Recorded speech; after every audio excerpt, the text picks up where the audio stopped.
Today you guys are going to learn how to create this automation here on n8n to get all of the executions you had on your automations and display all in this visual dashboard here in Google Sheets to display to your client, to your company, and to give a good example of how those executions, those automations is helping the business. You guys are going to learn how to create this dashboard, importing this information, the executions information within n8n itself. We're going to create an automation in n8n to export all of those daily executions for a Google spreadsheet, and using this spreadsheet we are going to create a graphic, a dashboard, much more visual with all of those daily executions throughout the day, throughout the month, the way that you want to use for your application. Okay, so let's get started.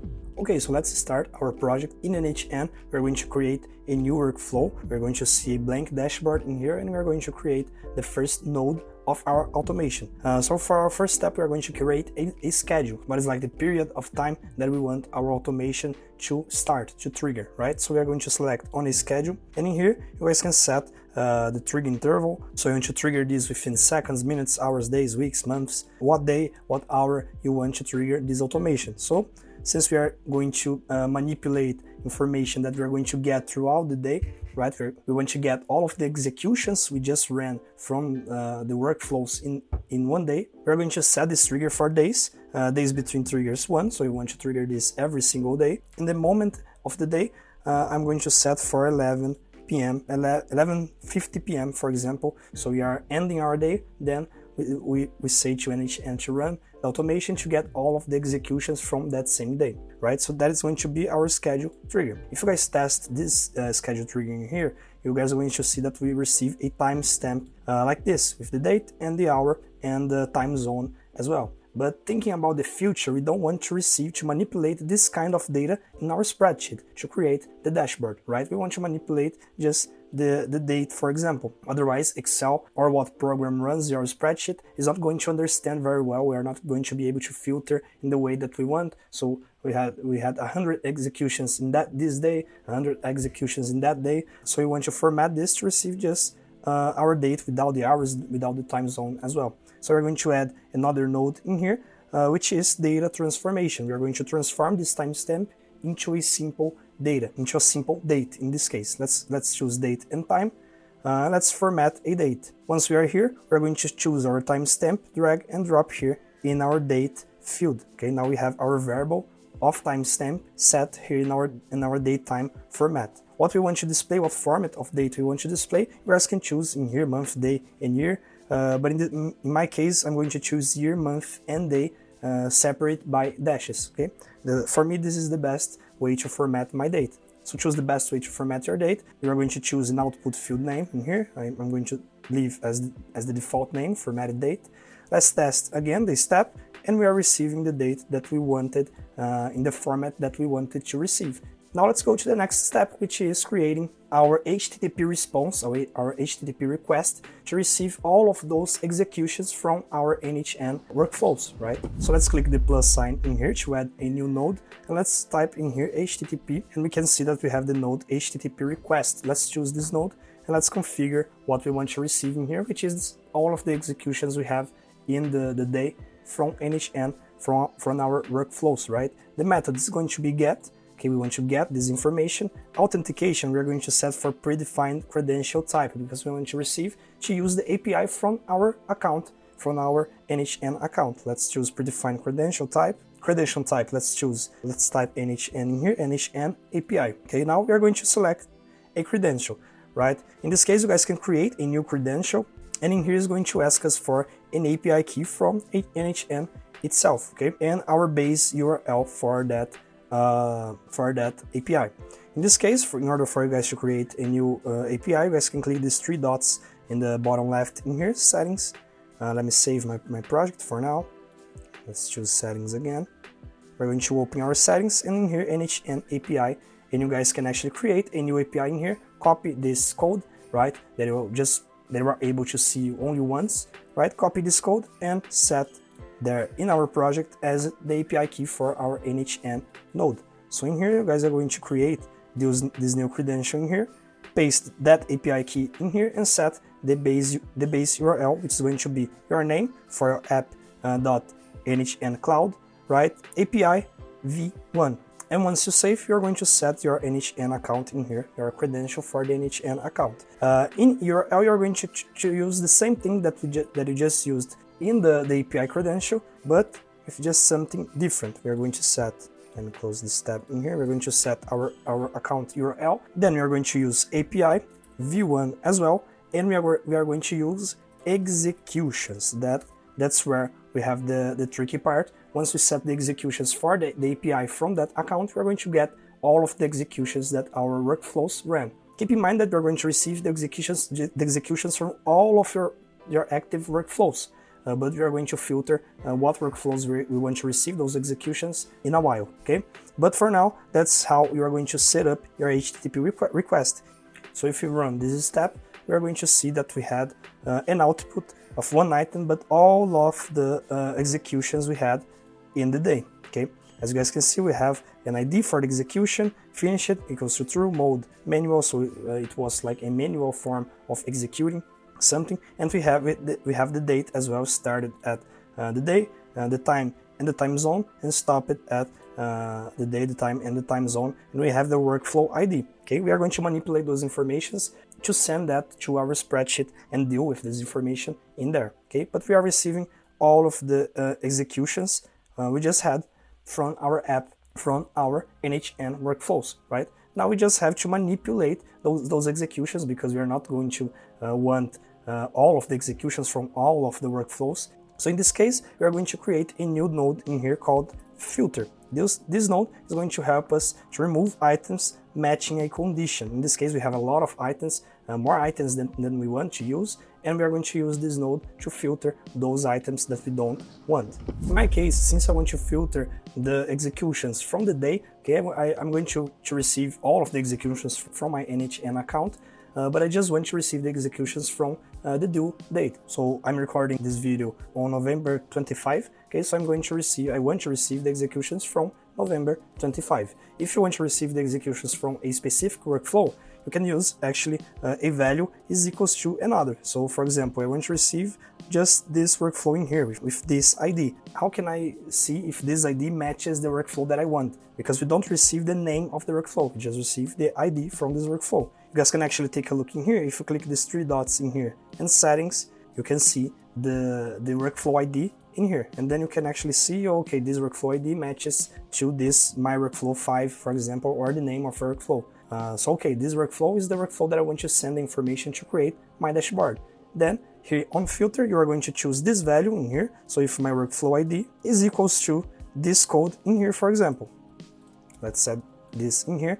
You can convert types where required, because we are dealing with a variable and we are comparing with a string in this case, so you can activate this just to avoid future problems, okay? But in my case, I want to filter this by the date that I am right now. So I'm going to run my automation to get just the executions from November 25. So I'm going to set the first value as my date. So in this case, I'm going to choose the stop it at date, because we want to receive the final moment of that automation. Sometimes an automation can start in one day and end after 1 week if you set a delay, for example, or if you set another condition. So you want to receive, in my case, where the automation finished it all the way through. So you're going to use the stop it at date, and I'm going to check if I have inside of this date, that is going to be this timestamp with date, hour, and time zone, if I have the date that I am right now. Where can I find this?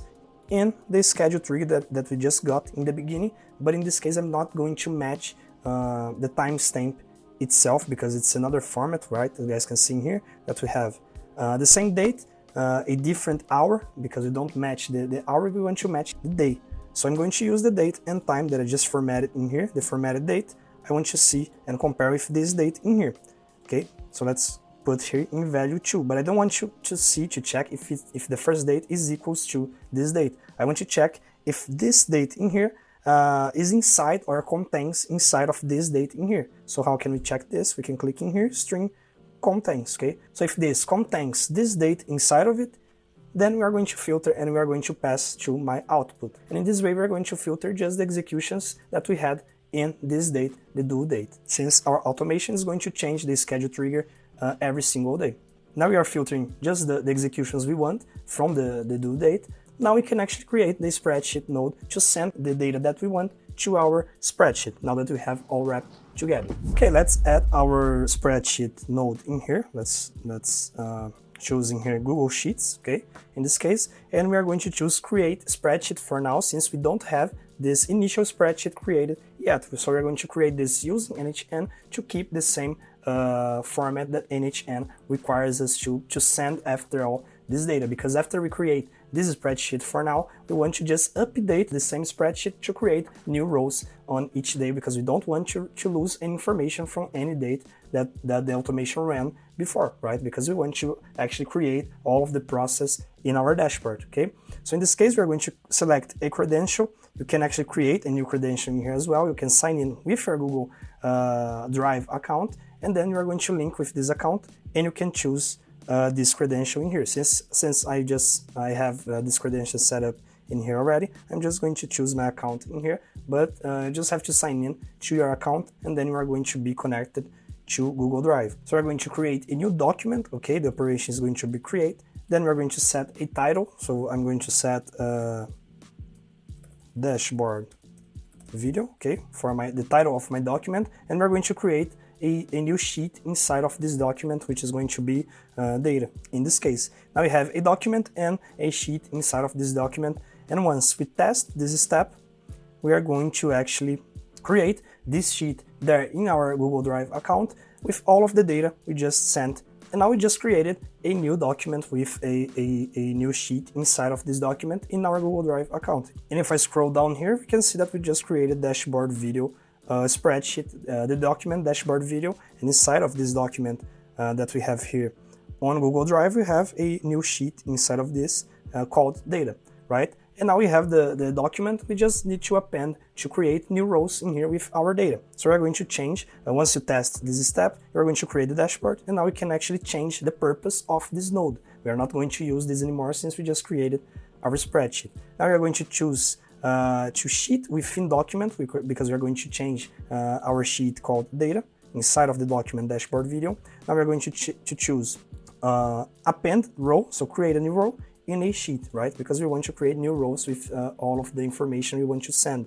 The document, we're going to choose our freshly created spreadsheet. So in our case, is the dashboard dash video, right? So once we selected the document, let's select the sheet as well, which is data, the only sheet that we have inside the document. Then our node will try to map the columns, right? Since we don't have any column yet, let's create those columns in here. So the only information that I want to receive, if you guys take a look in here, that is very important for me to create in the dashboard, is the stopped at date, so the date that this execution just ran. So in this case, since we just filtered all of these executions for the due date, we don't have to use this date with date, time, and time zone. We can actually use the date that we received from the second node we used, which is date time, that we formatted our date. Okay, another thing that I want to use is the ID. For example, I'm not going to use in the dashboard, but we can actually send this information for the purpose that you guys want. And I'm going to send as well the workflow ID, because it's very important for me to know which workflow that execution belongs to, right? So in this case, let's create those columns in here. So first of all, I'm going to create ID, for example. Now I'm going to create date, and I'm going to create workflow ID, okay? I just want to receive those three columns, right?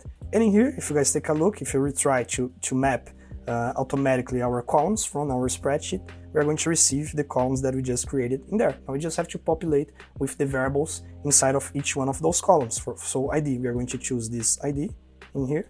Let's set this variable in here. So JSON data and our ID. Let's set the date, and we are not going to use this stopped at date from our filter.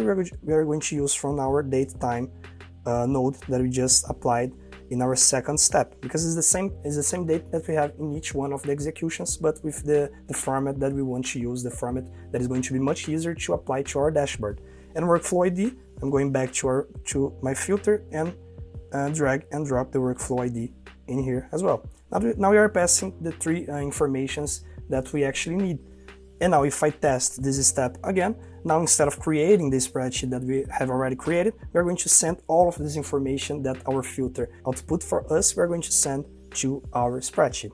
Okay, so as you guys can see, we just received just one execution because today I just ran this automation that we are creating right now once. Okay, I just tested this automation once. So you're having here the workflow ID of this automation that we are creating right now together, the date and the ID of this automation. I'm going to create and manipulate new data in here, new execution, to pretend we have a lot of executions in here, so you guys can see how can we manipulate this to put in our dashboard and to be more visual. Okay, but now once we apply this save and activate our workflow, every day at 11:50 p.m. we are going to start run this automation, and we are going to receive all of the executions we had in the day here in our column, since it's appending new rows in the same spreadsheet. Okay, and we're going to receive all of this information fresh on each day, depending on what you are going to set in your schedule trigger, right? As you guys can see, I just created some fake data in here, just to pretend we had a lot of executions. For now, I have a lot of different executions for this day. Then we have November 23, then we have November 24, a couple more of executions. And now something that we have to manipulate in here before creating our dashboard itself is the workflow ID. I don't want to put in my dashboard a workflow ID like this and expect my team or anyone that actually sees this dashboard to understand what this data is talking about, right? So you need to actually transform this into our workflow name, not the workflow ID. So let's create in here workflow name, a new column that we are going to create, manipulating here manually. And in here we are going to use a formula inside of my my field. So this formula is going to be in the description of this video, and you guys can use to actually check this is equals to if, just like when we are coding, for example. Okay, so if this field in here that I'm checking, C2, right, column C, row 2, is equals to this, then I'm going to change this information to this string in here. So guarantee notification that expires in 30 days, for example. Otherwise, if it's equal to this, then we're going to transform into this string. If it's equals to this, we're going to transform into this string. And you can actually use all of the different scenarios. If you have 1, 2, 5, 10 different workflows, the executions for 10 different workflows, for example, in this table. And then, for example, if I set in here for ifs, in this case, and I press enter, it's going to check us if we want to fill all of my table automatically. We're going to check, and it's going to apply this formula to all of my table, just like you guys can see here. It applies automatically because we are using the array formula in here. So Excel actually understands that we want to apply this to all of my column automatically. Okay, and you guys can see that we have the name for the different workflows in here. I don't have a name for this workflow because I'm not using this workflow anymore. But as you guys can see, for this one, I have the name for this workflow, I have the name for this workflow. It keeps going, and you are able to recognize the workflow by the name, not by the workflow ID. Now we can use this information in our dashboard. It's much more easier. And now to finally finish the purpose of our video, we can actually create our dashboard with this table. We just have a table with all of the information we want to pass to our dashboard, okay? So we're going to choose every one of those columns. We're going to click here on Insert and Dynamic Table if you are using the English docs in your computer. Let's click Dynamic Table. We have the data, all of the data we wanted, since we just selected the columns that we want to receive data. New page, let's create. It's going to create a new sheet in here with a dynamic column. We just have to populate each one of the data we want in the lines or in the columns and the values. So in the lines in here, we want the date, okay? So in lines, we click here in lines. We can choose lines in here and select date. Now we have all of the dates we had in our information there. Since you guys saw, we have just November 22, 23, and 24. You can have a lot of more dates in here. This is what it's going to be expected to receive more information in your graphics, okay? And in here, in the column, we want to choose columns in here, and let's set our columns for workflow name. And as you guys can see, we just received our columns with code indoors check, for example, which is just one of my values in there, one of my workflows.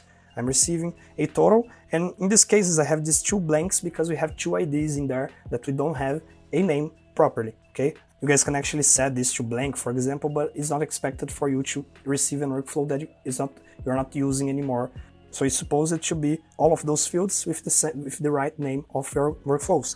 And in here, in the first rectangle, we are going to set the values. So values, we are going to add, in here we want to count how many executions we have with the same name actually, and we can use the workflow ID or the workflow name since we have the same name in the same executions. So let's use the workflow ID in this case. As you guys can see, it's counting automatically for us because it's a value, right? So it's resuming by the count method, so it's counting how many times the code endorse check, for example, name, workflow name appears, or how many times that same workflow ID appears. So it's appearing for us in here that on November 22, our code endorse check ran 59 times. On November 23, it ran 14 times. On November 24, it ran 6 times. And the notification of guarantee, for example, just ran once on November 22. And we can see the total in here. We have this 20 in here because it's the blank executions that we had in there without a name. And now we can actually use this information in here to create our graphic, to create our dashboard. So let me choose those 3 columns that I want to use in my graphic in here. Let's insert a new graphic with this information. And as you guys can see, we just received automatically a graphic in here with, in the left we have the events, the total events, the executions in this case. In the bottom we have the dates, right? 22, 23, 24, and the total.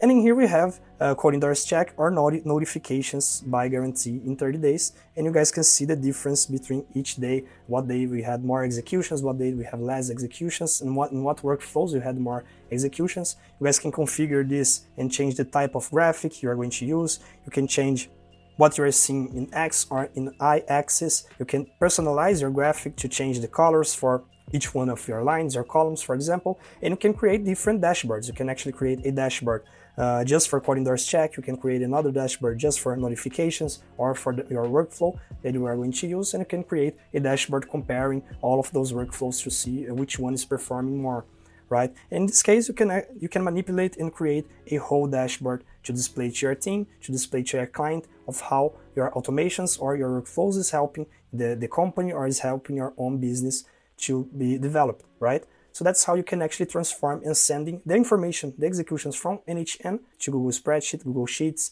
and manipulate this data, this table, to create graphics and display visually those informations, okay? I hope that this video helps you guys to understand and create your dashboards. Keep tuned here in Doors Coding School to watch more videos about automations, no code, and those kinds of concepts. If you guys have any doubts, leave here in the comments. I hope to see you guys in the next video. Bye bye.